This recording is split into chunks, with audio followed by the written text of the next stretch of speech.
Hi, this is Shelomo Solson, the host of the Teenage Impact Podcast, where we share stories, tips, and specific strategies on how you as a teenager can overcome any struggle in your life.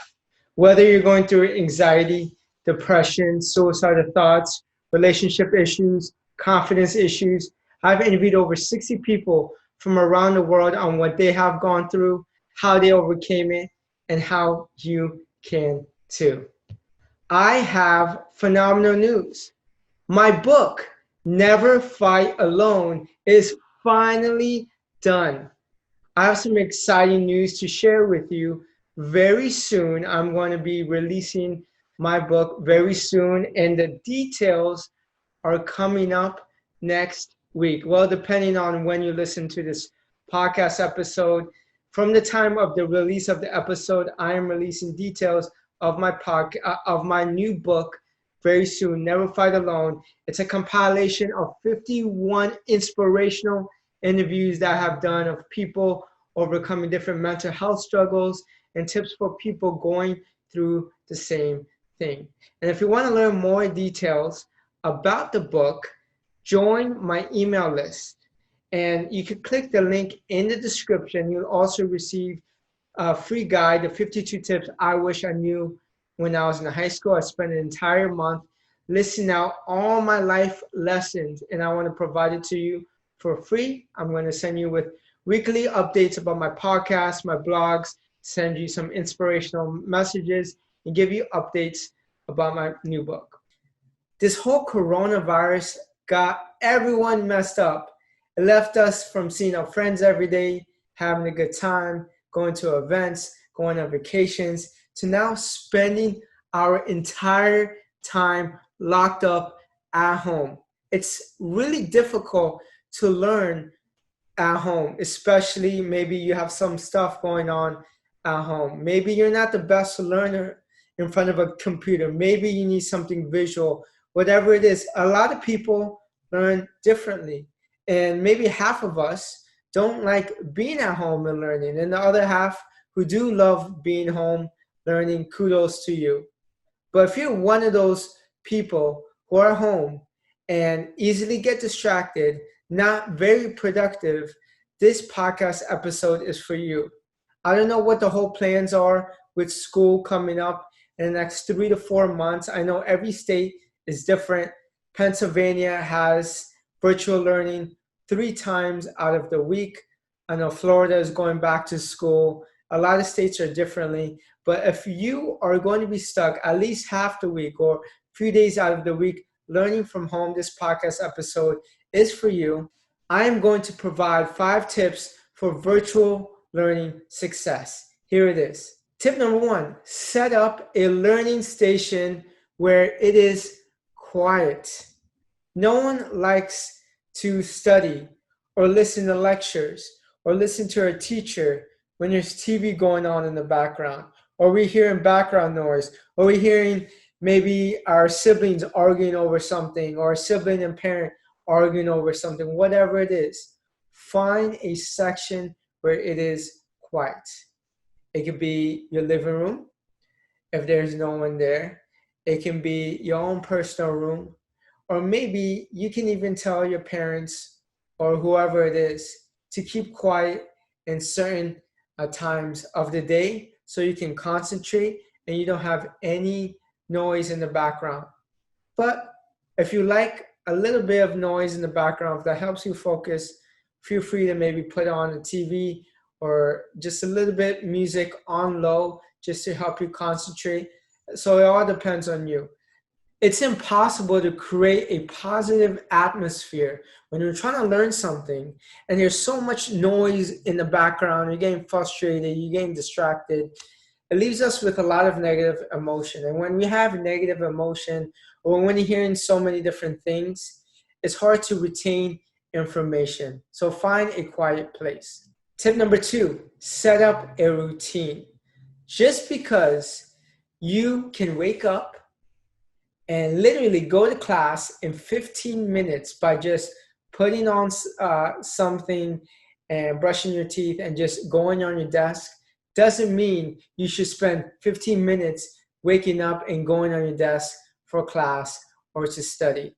Set up a routine like you have a routine when you're going to school, meaning have morning rituals, meditate, exercise, read a little bit, call a loved one, draw, whatever it is to kind of helps you get pumped up throughout the day to get the energy juices flowing.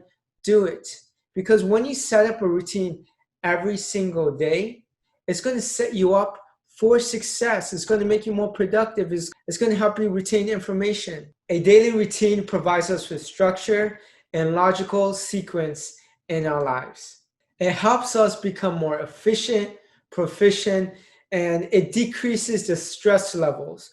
Maybe you're kind of running late to class, you haven't had breakfast, you haven't gotten ready for your day, and you're just rushing to be online and you haven't got anything done last 30 minutes to 60 minutes, and now you're rushing, you're in a bad mood, and then boom, you're in class, you're not going to be able to concentrate, especially when your stress levels are high. When you have a routine in the morning, it decreases your stress levels, makes you feel better for class. Number 3, eliminate all distractions.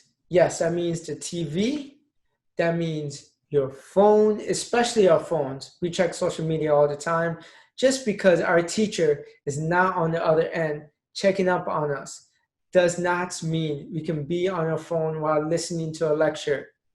When's the last time you remember when someone was talking to you and you're on the phone simultaneously, how much do you actually remember and retain the information given to you by the teacher, or when you're having a conversation with your friend, you're not able to give its full attention? I know I mentioned you can have a little bit TV noise in the background, but as soon as it becomes just a little bit distracting, turn it off. Because when you eliminate all distractions, you can give your teacher, your classmates, your learning its full attention. Distractions also means doing your to-do list that involve being home. Just because you're home during the school day does not give you the right to get your to-do list out of the way, which means your chores, which means organizing your room, whatever it is. Your school time is your school time. It does not involve anything else, talking to your friend, a family member, doing any chores or outside school responsibilities. Your school time is your school time. Tip number 4, dress up like you are going to school. It's easy to go on your laptop, attend class, and pretend like you are in pajamas or just a t-shirt. But when you actually wear something like a polo or jeans or a dress, whatever it is, that makes you feel good. There's something about dressing up that makes you feel good, that makes you feel more positive. And when you feel more positive, when you feel great throughout the day, you're going to get a lot more done. You're going to be more attentive in class, and you are just going to feel like a boss. When you dress up, it has this different vibe to it. You know, when you're in your pajamas, when you're just in shorts and a t-shirt, you kind of just feel like you're at home. And when you feel like you're at home, sometimes you get a little bit lazy. But when you dress up, it has a mental shift from, hey, I'm going from house to now I have to switch my mode to school. And then you could switch back to home mode or lazy mode when you switch clothes. It kind of gives that mental shift. I'm going from home to school to back to home without changing your environment. And number 5, give yourself some breaks. This is tough, especially for me. Sometimes when I am in the zone, I can just go hours without getting up or taking a pee break or getting a bite or just going for a walk. But then later I realized that I feel more burnt out later in the day. It's important to know what makes you filled up. Maybe you have to get up to walk every 30 to 45 minutes for 5 minutes. Maybe you have to get up just to stretch every 15 minutes or every hour, whatever it is, whatever your class schedule also allows you to do. But whenever you get the chance to either meditate, take a walk, take a break, get a snack, whatever it is, take that break. Do not go on your phone. It's not a chance for you to go on your phone or do something that you could be using to rejuvenate so you can focus more. Thank you for tuning into this podcast. I just shared with you 5 tips for virtual learning success. And I base this off of my experience from working from home. I've been working from home the past 7.5 months. It's been extremely difficult. I have an apartment all by myself. It could get lonely. It could get distracting, especially with doing anything. But having a routine involved dressing up every single day, eliminating distractions, having a quiet place, and taking breaks allows me to be as productive as possible, as efficient as possible, and get more done throughout the day and throughout the week.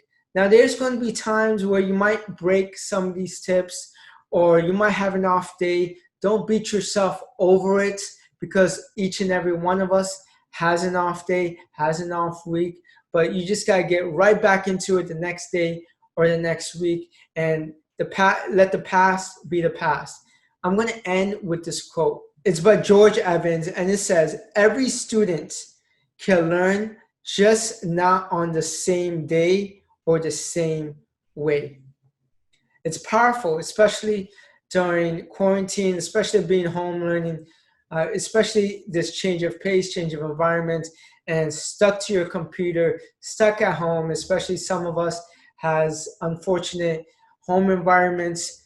But remember, each and every one of us are different. These 5 tips may or may not work for you. I know it definitely works for me. It works for a lot of people. Other things might work for you. You have to find what works for you. But if you don't know what works for you, start off with these 5 tips. Test it out for an entire month. See how you feel and change it up a little bit. Change your routines and see what is the best and most efficient way for you to learn. If you haven't done so already, or you're tuning into this podcast for the very first time, I want you to rate and review Teenage Impact. Why? Because I'm trying to get to 100 reviews. I think right now I'm around like 30 or 40 reviews. And once I get to 100 reviews, Apple recommends me to other people. And when they recommend my podcast to other people, I get to impact more lives. I'm grateful for the ones who have rate and review my podcast, but I want you to do so. Just take 30 seconds out of your day because I want to impact as many people as possible.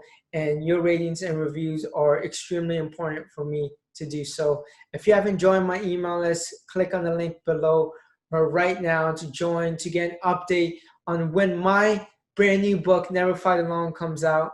And until next time, peace.